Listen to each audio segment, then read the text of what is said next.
was prepared in less than about, if I remember right, 7 to 8 months time. That's about 300 page.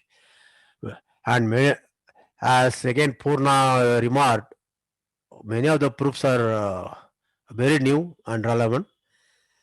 And it was a state of the art because just 2 months ago some results have come. Those results I read, understood, and tried to write, explain it in my own way.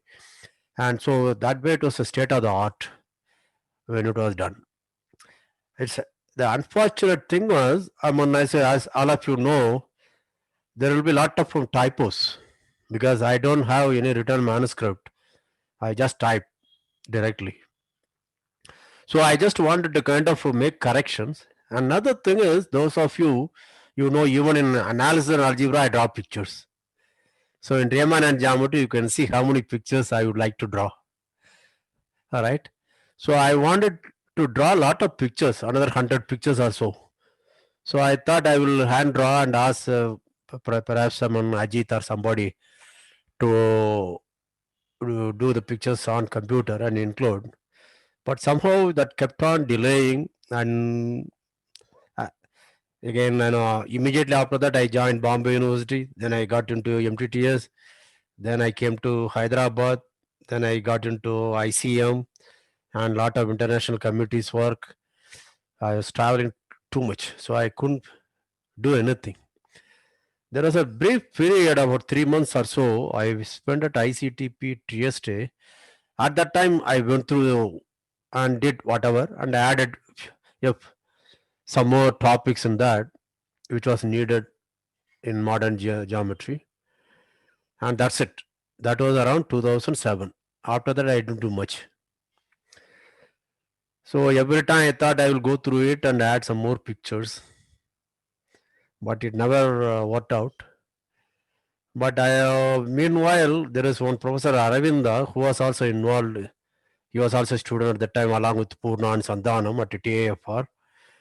And Aravinda also said the book should come out. Because in the meanwhile, in the last 30 years, there are other books which have come, like Dokarmo's Riemannian Geometry, and Chavel or somebody, and then this guy Christopher Lee or somebody, and one more book I don't remember. There are 3 or 4 books which have come, but still I found that my book had a lot more examples and results which they have, and of course their flavor also was slightly different. And I found these things are perhaps in my opinion the best would have been Dokarmo's Riemannian Geometry. Still, the kind of examples and the kind of approach which I had is different. And the other thing is, Jacobi, the notion of Jacobi fields, what you call variation of geodesics, is a very, very important recurring theme as well as a tool in Riemann and geometry. The books prior to that, even after that, they do not emphasize this aspect much as my book does. Okay, these are very basic things, but you can ask questions. Yeah.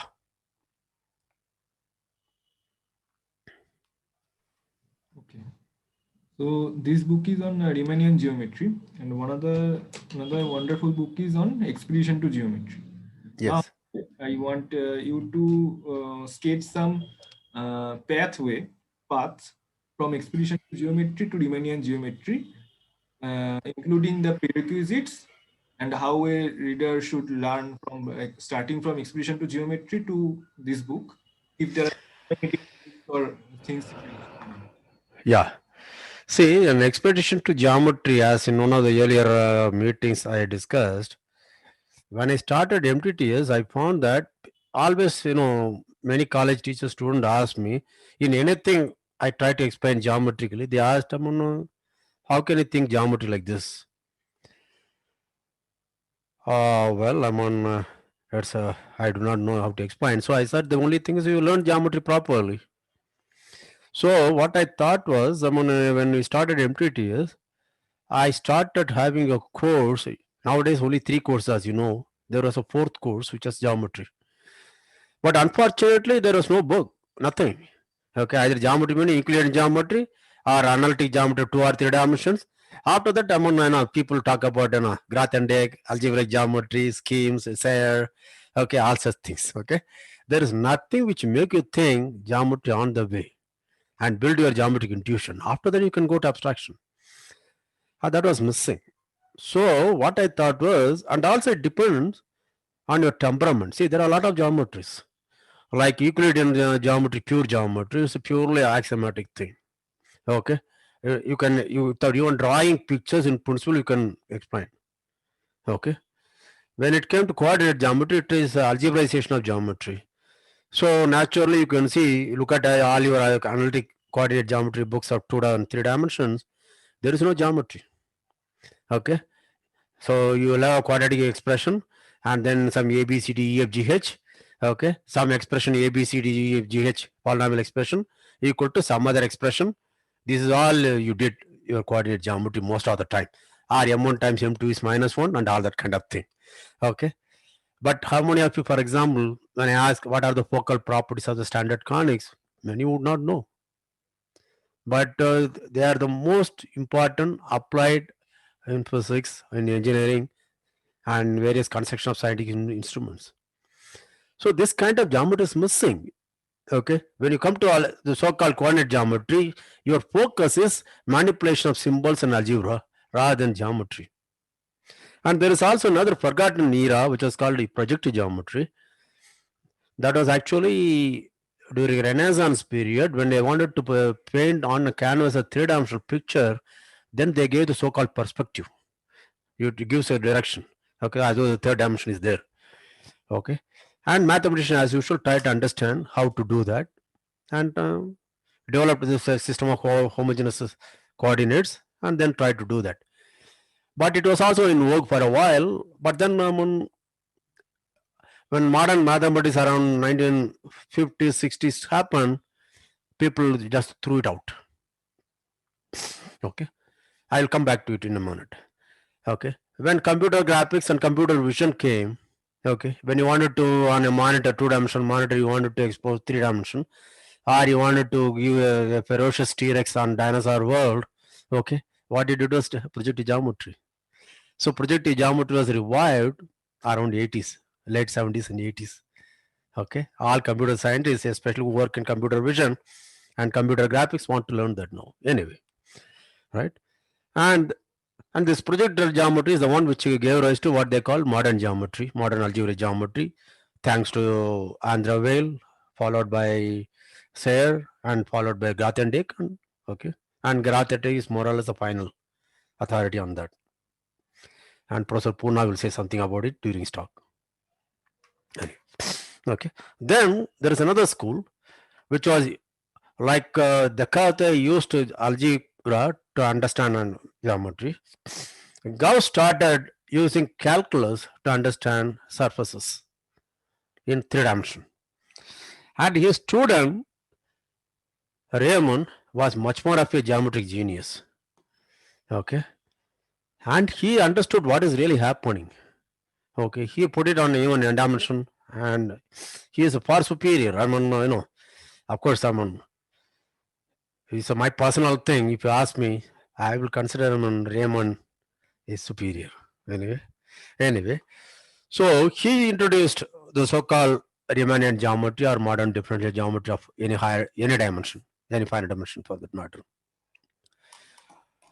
So the expedition to geometry tries to give you a glimpse of each of these topics. Okay, you will see some kind of coordinate geometry, you will see some projective geometry, you will also see differential geometry applied to curves and surfaces. Okay, all these things will be there.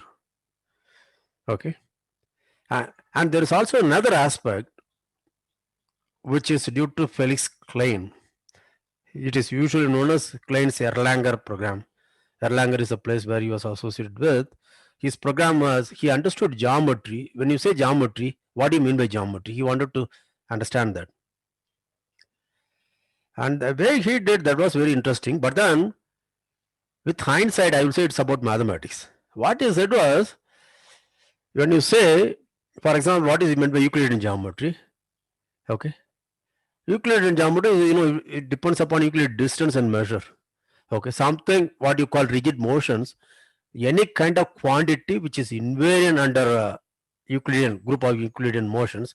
Okay, then you call it Euclidean geometry. Like congruent triangle, that's Euclidean geometry. But similar triangle is not Euclidean geometry, even though we study it in Euclidean geometry. Okay, that's because a different thing. The group action is different there. That's why one of the reasons why I love group actions.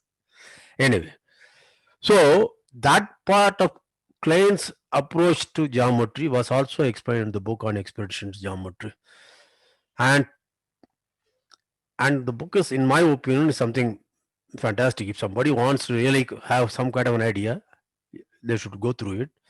And you should not worry about whether you understand everything or not. You just go through it, you will see your geometric intuition will build up. Okay, then you can go anywhere, you will understand better.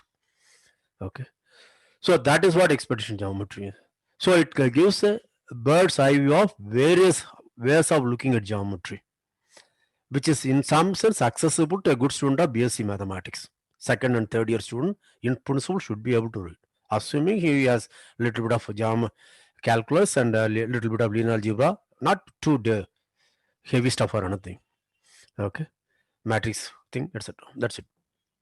Anybody can really read it. In fact, it was taught in level 1. Okay, that means someone, okay, final year BSc students. Right. But after that, now you have to branch out. See, that's one of the reasons why I gave that is depending upon your own inclination, aptitude. You may be algebraic thinking, you may be analytical thinking, you may be synthetic thinking. Okay, depending upon that, okay, you read this, then you will say, oh, I like this kind of geometry. Then you can follow it up. Okay, later with better books or more advanced books, etc. So this is the kind of background and the genesis of an expedition to geometry. In fact, I might have said in the earlier lectures, when I said I'm going to do that, some of the board members in NBHM said, what can you teach at the BSc level geometry? Okay, because they themselves do not know. That's a problem. Okay, and then they came, attended the lecture. They said, they were very surprised when I gave a proof. The proof, as usual, was got entirely from the audience. I discussed some example. I said, now what kind of theorem I would like to prove. Then somebody in the audience came with the statement. Then, okay, now I want to prove it. What should I look for, etc., etc. It took about 1 hour. It's a very deep theorem. We proved it, and he was very much impressed. The same person who cast doubt about what can be done at that level. Okay. Now coming to Riemann geometry, I am taking one particular chapter and going forward. See, what you do in MSc is most often you learn about plane curves and then curves in space, like what they call Cherif-Frenet formulae, and then you learn something about Gauss theorem, Gauss theory of surfaces, and many people try to kind of pretend that they have covered Gauss-Bonnet theorem very rigorously at that level. Okay, all those things. Okay, this is what you have typically happens in your MSc level. But then Riemann, this is essentially Gauss theory. All these things you learn is essentially Gauss and his predecessors. But Riemann did take it to higher dimensions. Not only that, it even made Gauss approach understandable in some sense. Okay, for example, the so-called Gauss theorem of egregium, what it says is something very interesting. Okay, let us go into etymology. Egregium meaning outstanding. Aggregate, Greg means a group. A meaning outside the group. Okay, so when you say his egregious behavior, that means it's not a normal behavior. Okay, he doesn't belong to the group. So he called his theorem of egregium. Some people translate it as golden theorem of Gauss. That's wrong. It really means outstanding. Okay, he called his own theorem as theorem of egregium. It says that like a cylinder and a plane, if you put in R3, the so-called Gaussian curvature are both are zero. But plane, yes, curvature should be 0. It look like a plane. Okay, it's not curved. But you will be bothered. Cylinder looks curved. But why is Gaussian curvature is 0? And the way he proved was pure computation. And what was the geometry, what is happening behind was not exactly explained. Okay, I'm sure Gauss might have understood, but I know Gauss is as Kronecker said, Gauss is a fox. He does not want to say, okay, what really goes in his mind. He just want you to see what he wants to show. Okay, nothing more, so that you are not a competitor for him, perhaps. Anyway, but when Riemann came, it became much better. We could understand. In fact, I do not give my proof of Gauss theorem egregium will not follow the standard textbooks or Gauss proof. I'll take Riemann's approach in mind and then deduce that as a corollary. Okay, in all my books, that's what you will see. Okay, so, and the second reason for Riemann geometry is something very interesting. See, I was working in Lie groups and so-called symmetric spaces, and I have proved one of the very deep theorems, which is named after me. In that respect, there are certain open problems which are geometric content. So I wanted to understand differential geometry with a little more in depth. Then I started looking at. Then there are a lot of people in TAFR at the time, and who are supposed to be differential geometers.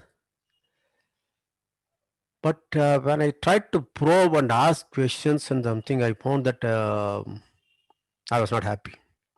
So what they knew is someone essentially, Miller has a book on Morse theory. In about 20-30 pages, he does what he calls a Riemann geometry. That's good for his purpose. With that background, he can prove whatever he wanted to do. Okay, he was happy with that, but that's not geometry. Okay, it's a kind of, he used as a tool to get something, but people thought just because they read it, they know geometry. Then I started understanding my own way. Then I wanted to teach. That's when the book was written. Okay, as usual, when I wanted to learn, I tried to think on my own and try to arrive at my own proof. If I get stuck, then I read, then try to understand halfway, and I close the book again, come back and do on my own. So that's how the book came about. These are the two reasons. Yeah.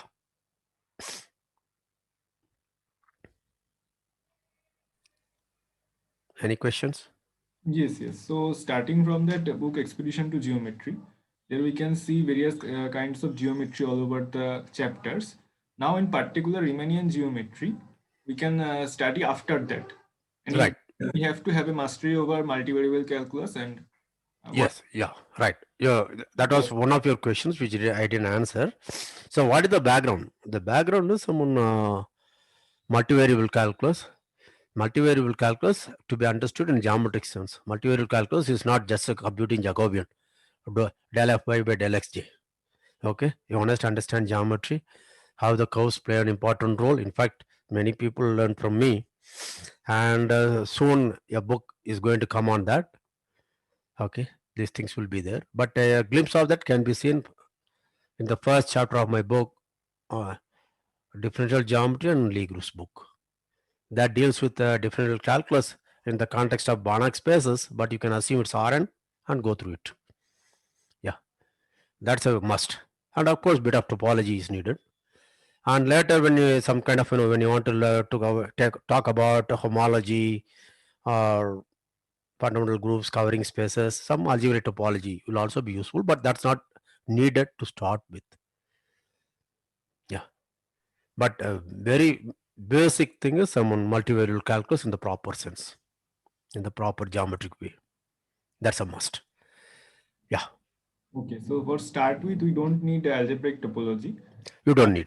While it is necessary, we can learn and go forward. Yes. Okay.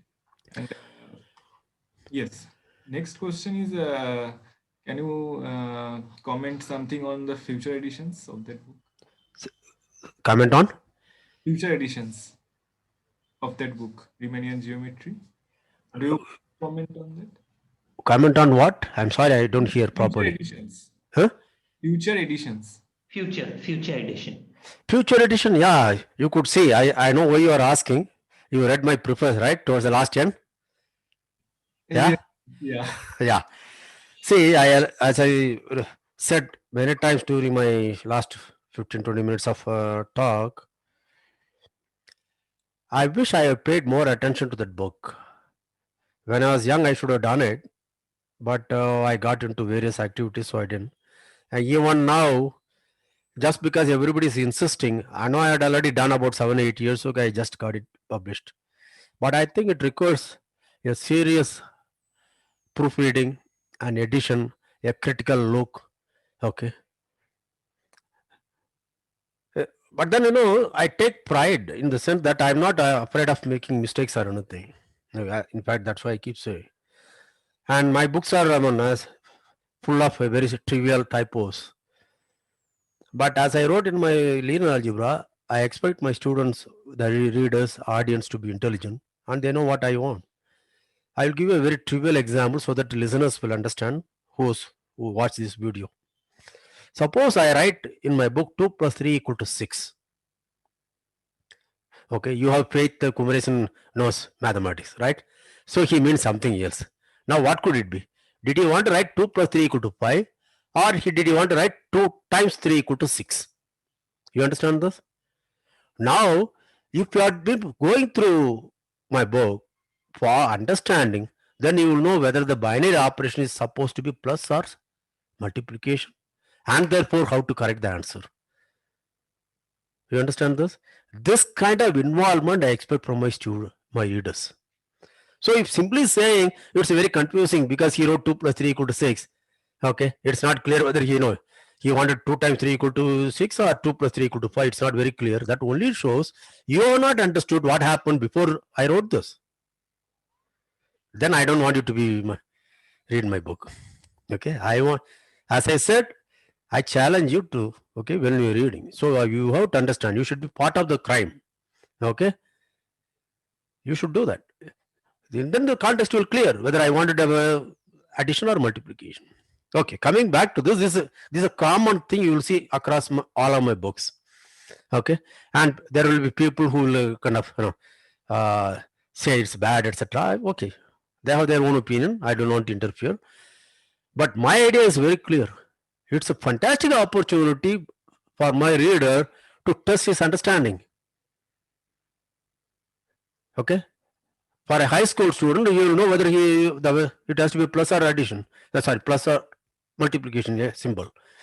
And the same thing the concept level, whether he wanted to say, what he wanted to say, the concept must be clear. Then only you will be able to see. I hope all of you understand, right? All of you know mathematics, so you will understand. Okay. Now coming to specifically this book, so such a thing needs to be done. Now again, let us go back. I said, okay, it's fine. But then in every page there are 3 or 4 such mistakes, then it will be irritating. Do you understand what I mean? Well, once in a while, yes, it's good.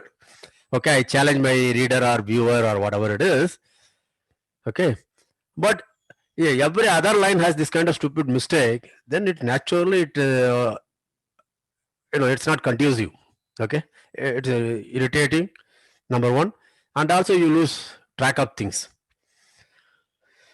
So if it happens once in 2 or 3 pages or 4 pages, it's acceptable for me. I'm not very sure. Okay, even though I wrote the book, etc., I do not know. See, and my standards of looking at keeps changing over the years. Because my first idea is to convey the concept. The student should have confidence that yes, I understood, I can work out my own. If he has done that, then he should be able to. But at the same time, it should not be too much of hurdles. Once in a while, yes, acceptable. So I'm not very sure about how many such things are there. So if somebody goes for this and a younger person who has a lot more energy and who also has a critical eye, because which I don't have, reads it and then ready to edit it, I'll be happy. I could even make him a joint author. That's what I meant. I really want somebody to do that because I think the book has a lot of good material which is still not available in spite of 30 years lag. but I do not know. Okay, whether somebody will come forward or not.